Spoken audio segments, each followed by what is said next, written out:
time that I didn't grow up with a black. My dad's best friend was from he was from Florence, and he lived in Compton. He was one of the first families that lived in Compton. We went over there to play with all our cousins, about 15 of us. And these 3 black teenagers took our volleyball. And like a little ass, I went over there and told them, give me my ball. And I'm thinking I got 15, 16 cousins behind me. So I'm not scared. You know, I'm talking crap. I called them the N-word, I'm going to be honest. I called them the N-word, give me my ball, you in. Damn, Sonny. And they boo-bopped the shit out of me. I looked around to see where my cousins were. They were all gone. They were all gone. So it caused a big old melee. And, my dad came out, my uncle, everybody started coming out. They were all arguing, and we left. I got my ass kicked for saying the word. But my dad, he's like, you put everybody in danger because of your mouth. Where do you think you learned that from? I honestly don't remember. I honestly do not remember. Your dad, I was a little kid. Your dad said you shouldn't have did that. Huh? Right. So you didn't learn that from your dad? No, I didn't. I might have, because when you're in home, there's a whole different... Yeah. But see, he's not going to take a chance on our family getting in trouble because of something he said. So he would keep it. Hey, there's some crazy stuff that we say in our family behind closed doors. Right. That would be honest, right? Yeah, it's real. So, so when I hit the county, I think the first time I hit the county, a brother stepped to me. And we were outnumbered by like 30, 40 to maybe 3. And I rushed him. I got boo-bopped again. Okay, he disrespected me. I did what I had to do. But as I went in the county for this big case, they were throwing me in the cells with nothing but blacks because I was the biggest Mexican. So when I got boo-bopped or I got jumped, it was always like, okay, just a little more hate, a little bit more hate, a little more hate. Did you start to build a resentment towards blacks then? Yeah, they tried to stab me in my sleep, in my bed, in my bunk, in the county. So, you know what I mean? I did. It wasn't until I got out and I started to meet different people. And there was this guy, Vic. He's a black guy out of South Carolina or Alabama or something.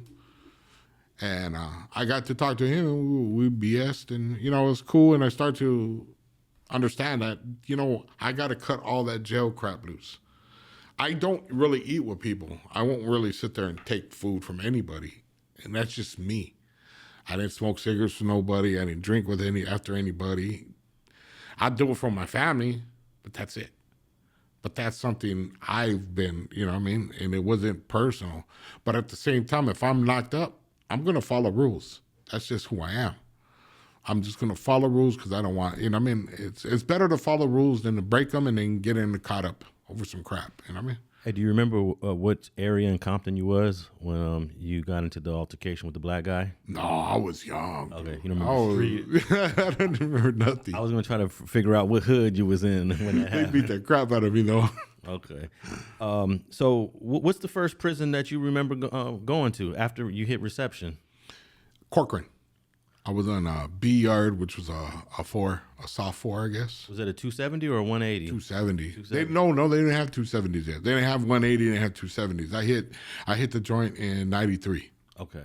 So 93 was everybody came to the yard, everything. I was close custody because of my points and my crime. Okay. And what was your experience there like when you first got there? Were you nervous? And how much time did you spend in the county before they shipped you up there? Almost 2 years in LA County.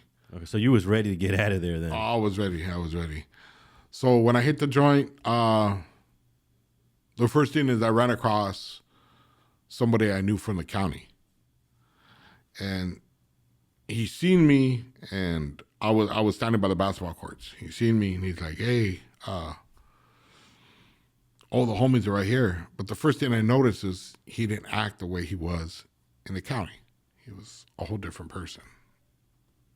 I guess he had been down in the joint for a little bit. And the people from the county and the joint, they act different. Even myself. Was he more tougher or less tougher? More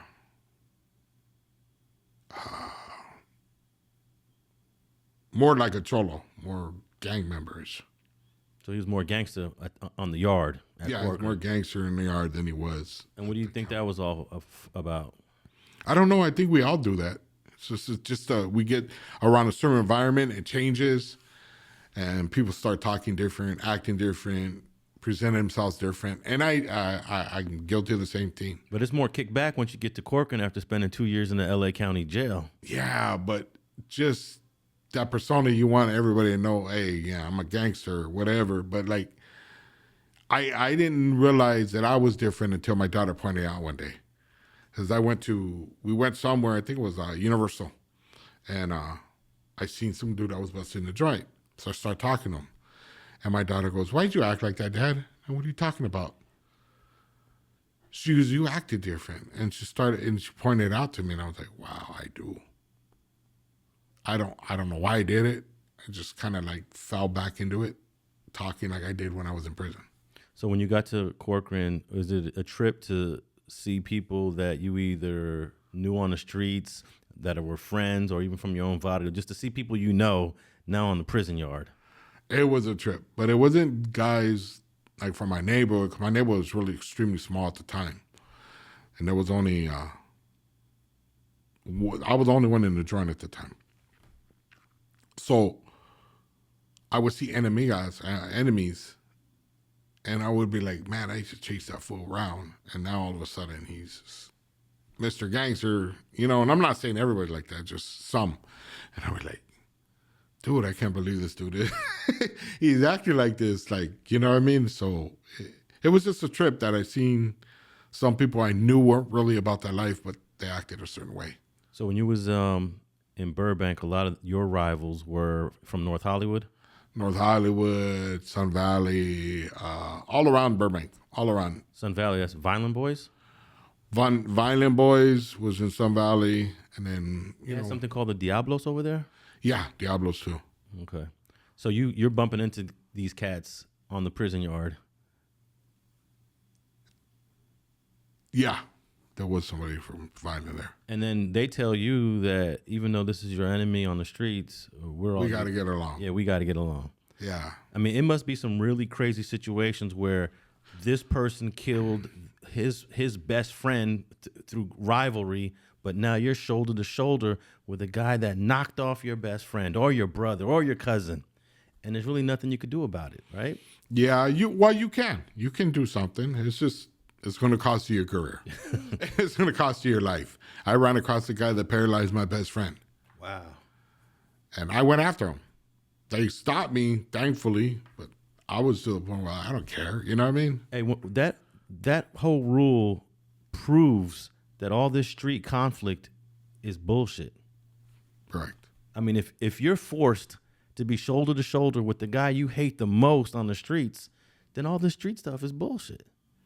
Yeah, but now we all got a common enemy. North Daniels, blacks, others, whites, whatever. And then you guys take a bad rap, and I don't know if anyone's ever been able to explain this very clearly, but you guys side with the Aryan Brotherhoods, the White Boys, the Peckerwoods, the Woods, the Nazi Lowriders. These are considered like the most hateful groups in America, but you guys are allied with them. I wouldn't say we're allied with them. I would not say we are cool with them to a certain extent. They are never going to affect anything a Raza does. They can't go and check a Raza. They can't. If they even try to check a Raza, it's on and cracking. They're there, and we give them their respect, but it's not really an ally. Because when we jump off, they never jump off. In the county, it might be a little different because they're so short that some of the whites will jump with us just to make sure that we're going to take care of him too.